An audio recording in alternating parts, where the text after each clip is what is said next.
quê pan thun mai đó mình đi đây gió đó bị nhang rồi đó bị giang quá anh chọn mà cái đi đi cái lưỡi thà lại vậy quay phía nè cha đuôi mày liệt yêu yêu đi quẹt mày nó phèn cha đuôi mày liệt yêu thung ngon thung đuôi đó mày gió đi kur chưa quên cái việc xong này chỉ hoàng gà già mày cả cái đàng mày cả quơ mày mà biel bùi nó mình thúc char mày gió đi chơi luom cái thua là cái món về con này bị liu mà lo nếu mà phá lệ đuôi hoa mút phở khi vừa về gial bang như đuôi yali thì qua cái khó lo này chẳng cười bùi nó mình thúc char mày gió đi chơi luom cái thua là cái món về anh bur caro đó trời đuôi lên đó vô yên nhớ mày pir cái đấy thà ba na bên đó bùi nó mình thúc char gió đi chơi luom cái thua là cái món về con đen con role con đen mare thế đó đã cái loa thằng loa đen cái thùng gồm mặt chérial bùi nó mình thuộc jar mà gió đi chơi luom cái thua là cái mol chơi về lắm đó mà luom mà giờ cái chơi vô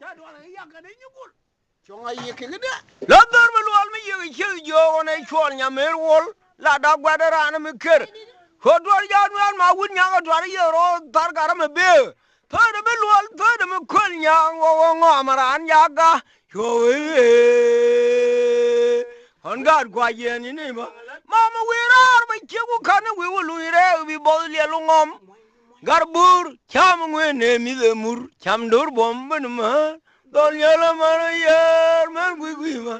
gar qua lên wo chiang mai kur yu quan đó bang mà gar khơi nhà kwal cha we ga bal ga rồi jel ga khel chi rum jo kher woni wa bao bu guru lo kur bul ya la mo dang tunil ba ko ve nyan kwer wan nyin ya we ma dor wo dog ba ro ya tin fa na ne dia we go ma yan ga galwa ke gilel ga den de we yang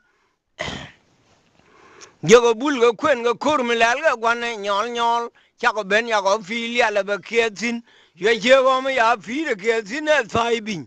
ya wa ga dwara nyol we du bur yitim da mar mà chỉ dân đồ lia lor cho già gần phần nan mà kia cái này đi ăn ngày ở mấy gumun mà là rồi vừa mà là vừa kia